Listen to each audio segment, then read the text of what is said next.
Someone said prime lenses can have better, sharper, and more high-resolution images than zoom lenses. I get that. It's easy to imagine when you talk about some expensive prime lenses. But how about this $180 prime lens? Is it better than this expensive zoom lens?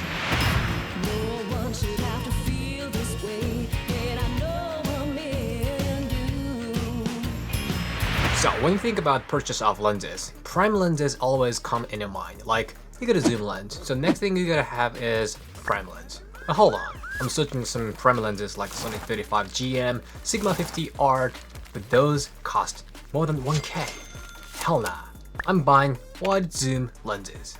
This is how it works in the filmmaking photography world. That's why so many people start from a 24-7mm range zoom lens and get some like 16-35 max and eventually end up using those without knowing the greatness of a prime lens. But what if there is a $180 56mm f1.7 autofocus prime lens? $180.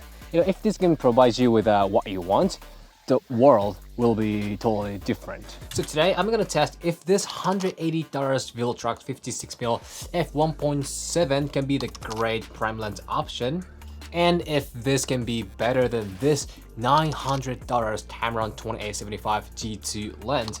Why not? Prime versus zoom. Let's witness the truth. This is A, and this is B. Which is which? Can you spot the difference? You sure? You going with that? Alright. The answer is A is Tamron and B is Viltrox 56mm. As soon as I saw the footage from this Viltrox 56mm, I doubted my eyes. Like, this can be $180 lens image quality. It is super sharp and crispy. There's a certain unique prime lens look.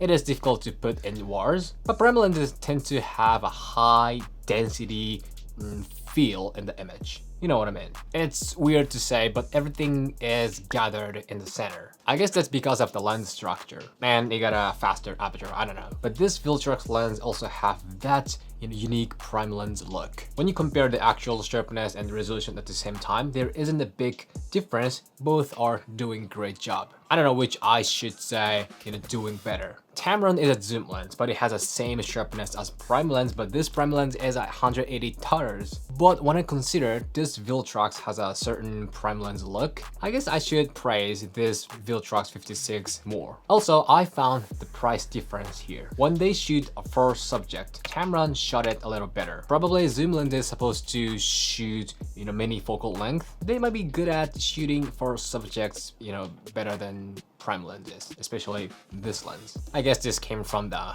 price difference. But I didn't see it in other footages. Even this high contrast with a little backlight situation, Viltrox is doing a fantastic job.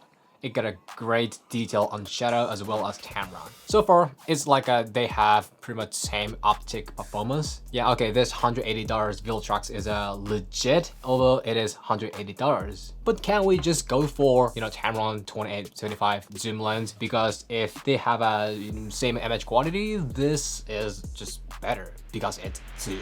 This is A, and this is B. Oh, please spot the difference.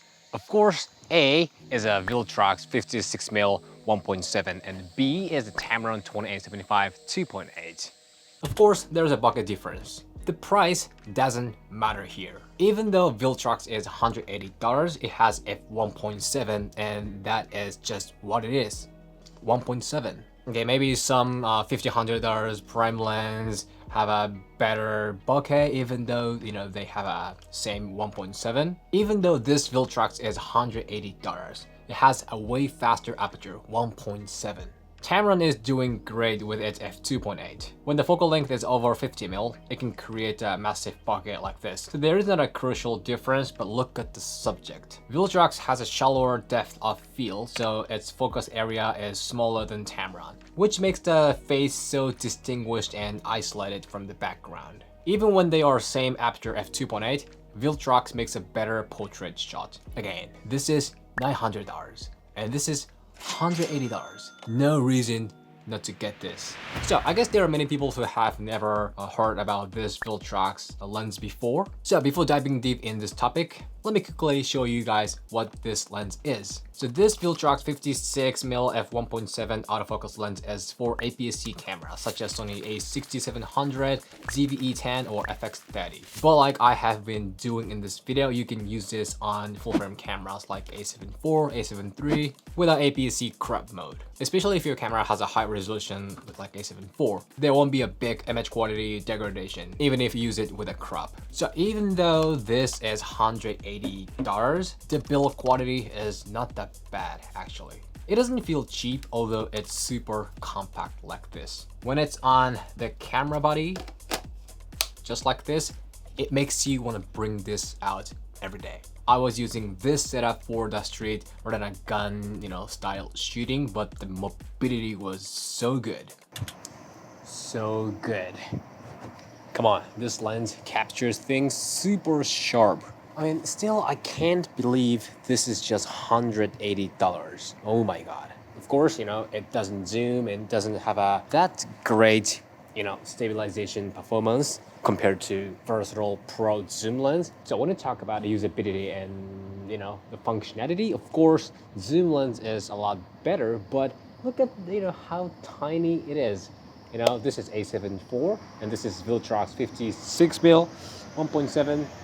Come on, this is perfect for running a gun, street style photography and videography. I am actually not that sure about the image quality because I haven't color graded yet, so I can't say it confidently, but this Viltrox 56mm has amazing image quality. I don't know if it's better than this or not. I guess it's gonna turn out when I edit footages, but photography, videography feeling on this lens is super nice. An unbelievable thing is you can carry f1.7 by this package. Oh my God.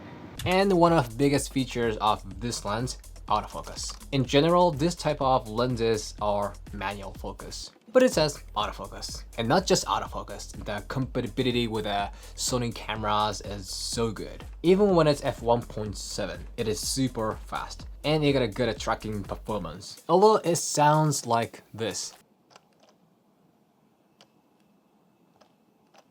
I think when you use the microphone on the camera, it doesn't catch. But if you do some kind of ASMR shooting, yeah, it might catch. So at the last, let me talk about the photography performance. Well, image quality is pretty much same as video. They both are amazing, but the Viltrox has a more unique feel and it got a faster aperture, so you can have more varieties of shot ideas. But more than that, it's just so much fun to shoot photos with this setup, with this lens. This is beyond the spec, number, and the price tag. It's all about the shooting experience. You can connect to the subject more immersively than zoom lenses. And like I said, it can create more ways to express, but it got amazing mobility and usability. I thought this was a perfect option for everyday go-to snap shooter. The size doesn't bother you at all, and if you use this on a small camera body, you can move faster and it's autofocus, and there's only one focal length, so the decision making will be so quick. That is the beauty of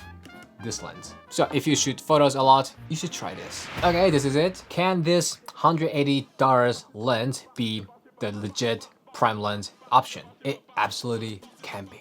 Initially, I honestly thought this wouldn't be compared with this Tamron 28-75 lens because, come on, $180, $900. I don't know how Viltrox managed to do this, but it produces the legit prime lens look image quality. And sometimes it's even better than this Tamron zoom lens. This is what I expected for this video. When you go for a prime lens, it doesn't necessarily have to be Sigma Art or Sony G Master lenses all the time. You can be a little more casual with this lens. Definitely, it can provide you with what you expect for a prime lens. And the thing is, this is $180. Honestly, not super expensive in this camera world. So if you want to try the prime lens for the very first time in your whole life, I think this is easy to start from. And if you enjoyed this one and want to upgrade for your, big budget shooting work, then get the expensive